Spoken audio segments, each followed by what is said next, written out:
Hi, welcome back to CJ's Kitchen. Thank you so much for joining me again. So today is another episode of Beyond Pizza, Food for Gamers. And this method that I'm going to show you today is totally inspired by my friend Jarin DND, also known as the Disabled DM. You can find him over at the YouTube channel Power Up Gamers for Accessibility, and I'll be sure to post the link below so that you can check it out if you're into tabletop role-playing games or you're curious about it. So Jarin and I were talking about launching this series. I've been helping him over on his channel doing some guest hosting with my godson, and he mentioned that with gaming online as much as he does, that some quick things that he could pop in the microwave were right up his alley and something he'd be interested in learning about. So that's what this entire episode is about. So Jarin, this one's for you. So today's method, it's really a method more than a recipe, and you can change it up in lots of ways. It's going to have a lot of versatility, and there'll be a couple different final products that you can get out of it. They'd all be great for casual entertaining as well as fixing and preparing ahead when you're going to have a busy gaming day. They'd also be great for game day. Go Hawks! So if you need some snacks while you're having a game, a lot of this will work for that too. So, without further ado, I'll just explain to you what the base ingredients are. So we're going to start with canned refried beans. I prefer the no-fat kind. This one's green chili and lime, which I just realized I didn't notice when I was at the store. But that's great because any additional flavor you can add will really help with your final product. I also like to use taco sauce. I happen to really like green taco sauce. It's made from tomatillos. You can use any taco sauce that you like. You could also use salsa, keeping in mind that the salsa is not going to be as wet, so you may need to make some additional adjustments, which we'll talk about as we dig into the method itself. The final thing is green chilies. So even though this has green chilies in it, I'm still going to add some, and I've already drained these and they're ready to go. If you like your food spicier, you could use chopped jalapenos and that would be fine. And you could put fresh in if you happen to have them on hand. But I'm going for canned, easy convenience, assuming that, with the base idea that these are folks that maybe don't cook as often. But for those who do, feel free to add some fresh things in there. It'll definitely improve the flavor. So there might be a couple additional ingredients you'll need to add as well for the final product. So we'll discuss that as we get into those. But let's dig right in and I'll show you how I put this together. Okay, so we're going to start by opening our can of refried beans, of course, and we're going to scoop it into this bowl that I have. So the primary reason that I'm using the taco sauce and the green chilies is to add more flavor to the beans, and it means that you don't have to have a lot of spices and things on hand. So again, I'm kind of building on the premise that a lot of my gamer friends might spend enough time gaming that they maybe don't spend a lot of time in their kitchens.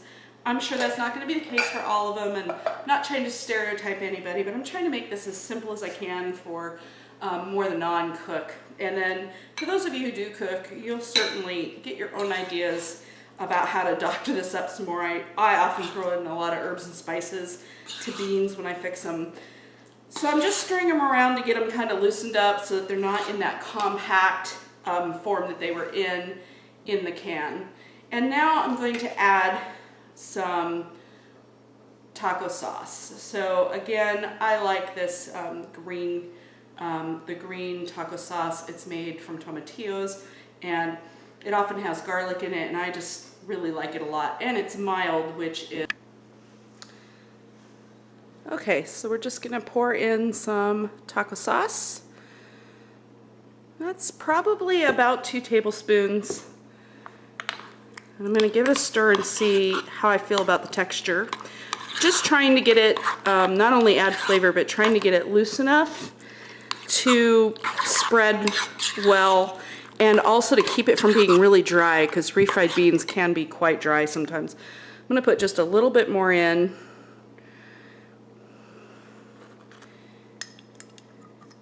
And I'm going to add my green chilies. Now I went ahead and drained these. You could leave the liquid in them because that just would be that much more liquid and flavor for the beans themselves. And we're just gonna give that a stir until everything is fully incorporated. So that looks pretty good. You can see it's just a little bit loose. It's not horribly thick, but it hasn't gotten runny either. So that's a nice consistency. I am going to add a little bit of salt. I took a taste and I just felt like it needed a little bit. And stir that in. So that's the base mixture. So the first thing we're going to make with our bean mixture that we just put together is a burrito, a bean and cheese burrito. So you'll need a tortilla or several, depending on how many of these you wish to make, and some cheese. I'm also adding butter. If you're gonna microwave this, you won't need anything else, but I'm going to cook mine in my cast iron skillet and get it kind of grilled like you would make a grilled cheese sandwich, and the butter will really help with the browning and it'll add another flavor layer as well. You could also use a George Foreman grill or a panini press or a toaster oven. You could also throw it in a regular oven if you have the extra time. So a lot of different ways that you can prepare it, microwave being the easiest and quickest, but the skillet isn't going to add a whole lot of time, and it will add a lovely crunch to the outside of the tortilla. So we'll get started and I'll show you how to roll this up and I'll show you the grilling. All right, so just place some beans down the center of your tortilla. You want to be careful not to have too much. So I'm filling just under a third of the tortilla with the beans. That would be my estimation. I'm leaving about an inch on either end so that there's room for tucking, and then leaving lots of space on either side to make sure that there's enough tortilla to wrap around this. And then I'm gonna layer in the cheese. I'm gonna go ahead and let the cheese kind of fall over on this front edge because that will help me when I go to tuck it. It'll give me something I can get a little traction on without getting beans all over myself. So now to roll it, I like to fold the two ends in first and then tuck the bottom lip all the way over. And then I use my fingers to kind of tuck down on it, and I continue to roll. And there you go, a nice, neat burrito. So I've got my small cast iron skillet preheating on low heat. I like to use low to medium low temperature because you want, it's just like making a grilled cheese sandwich. You want it to heat slowly enough that that it gets heated through before by the time the outside gets nice and golden brown.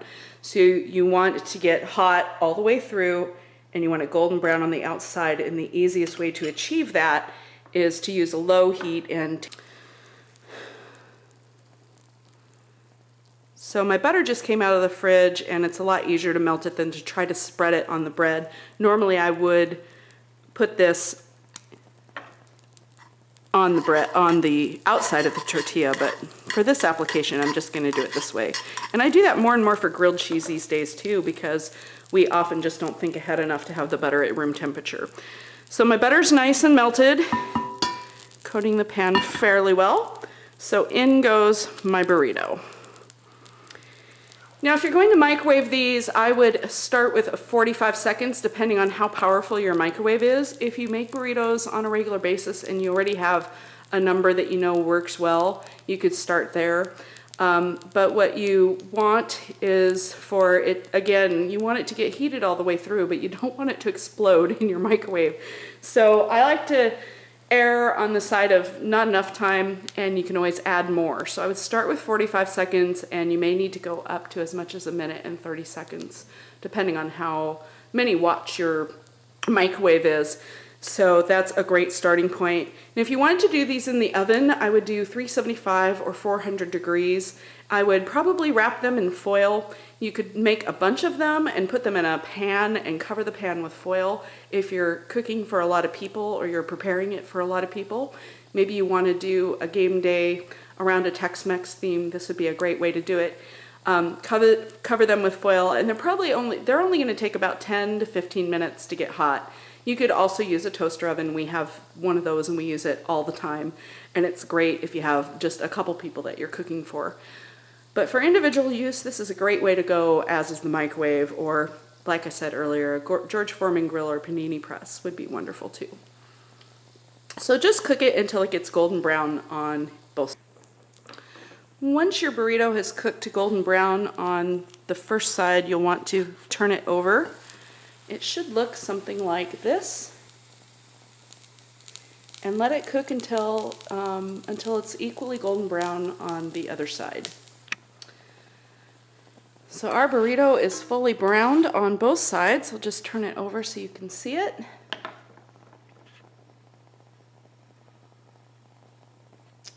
Lovely. So we're going to remove it from the pan, and we can take a look at how it looks. So let's just slice this open and take a look. There you go. Nice melted cheese. Actually, I think I might have had it a little too hot because the cheese isn't as melted as I would like. But it's beautifully browned. It's nice and crispy on the outside, and it's going to be absolutely delicious. And if you did undercook it just a little bit, you could always pop it in the microwave to finish melting that cheese. And so, just get that plated up. You could serve this with a side of sour cream if you like, and some tortilla chips, and you are all set for your quick dinner break while you're... Our next application is going to be a quesadilla. So same additions you have are tortilla and some cheese. So this time we're going to put the beans on, and I'm going to use the back of the spoon to kind of spread them out. It's going in that small pan. I turned the heat down on the pan just a little bit because the burritos did fall a little short of how done I wanted them. So now we're just going to sprinkle cheese over the whole thing. You could add chicken or steak to this if you wanted to, or grilled shrimp, you know, anything that you like in a quesadilla. You could add guacamole, you know, whatever works for you. But we're keeping it simple, again, as I've stated already several times. So we'll make this work. So I'm just going to fold it, and I'm going to fold it again into a nice little wedge, because I think that'll fit the pan really well. And let's get it in the pan and get it going. So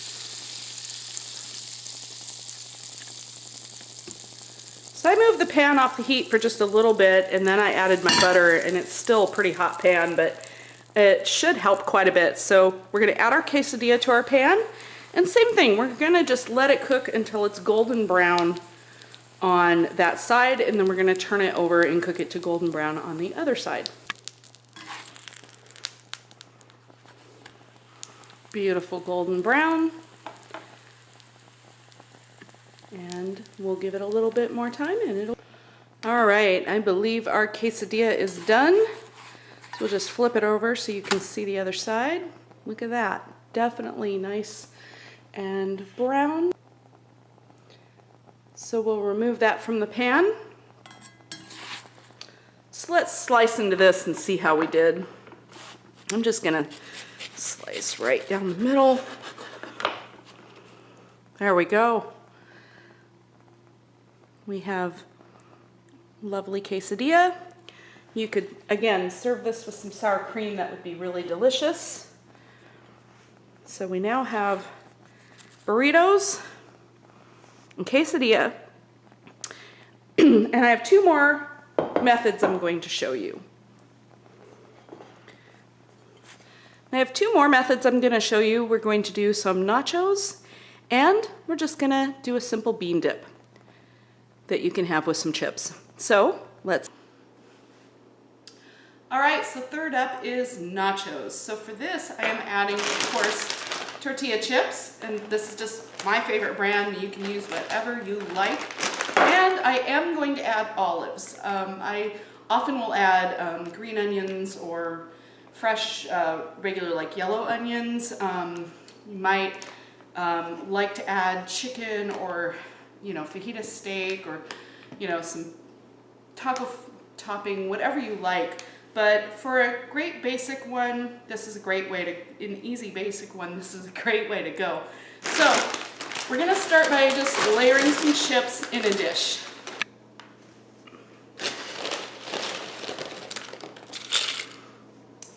So we're going to, I like to use a butter knife. And just spread a little bit of the beans on some of the chips. It doesn't have to be every single one. Again, you can put as much or as little as you like. But you want a nice layer of chips. And it's nice to have bigger pieces of chips if you can at all help it. So we try to pick through the bag and get some good sized chips to make your pile out of.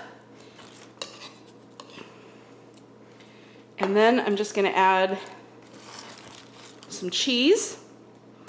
And again, this is just the cheddar that I used earlier. And my favorite way to do nachos now is to put them in my toaster oven. I love it when the cheese gets kind of toasty and brown on the top and the chips get a little browned. But for today's purposes, I'll just go ahead and put them in the microwave since I haven't done anything in the microwave yet, and this was promised to be a microwavable episode. And the last thing I'm going to do is put just some olives on here. I'm going to microwave this for anywhere from 30 seconds to a minute and a half. Again, it depends on your microwave. Now, my microwave will probably do it perfectly in about 1 minute. So I'm going to take this and microwave it. So here are my microwave nachos. They are bubbly, everything's melted, nice and hot. And I'm going to top this with just some sour cream.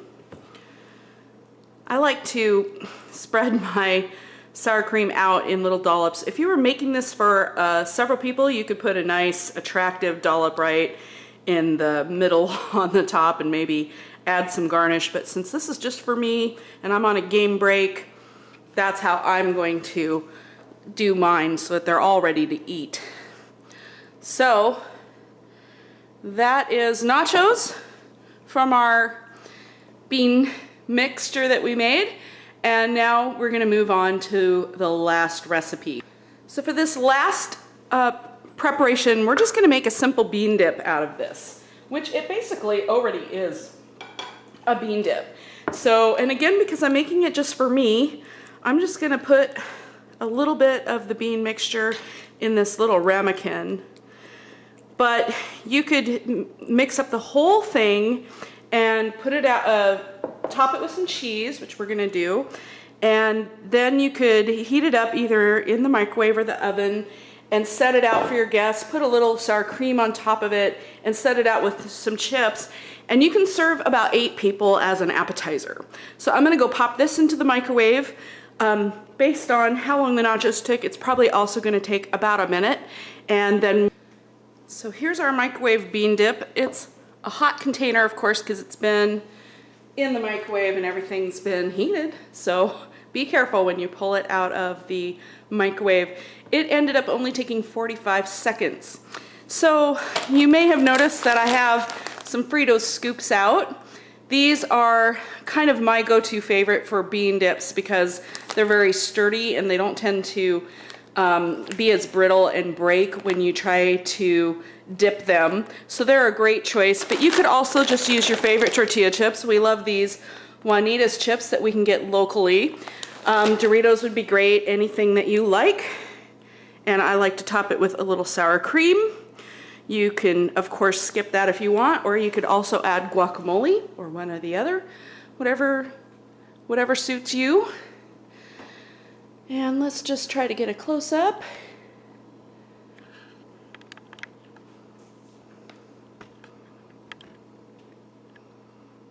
So there we go. Simple bean dip for your... I'm just gonna dig into these nachos and give them a taste.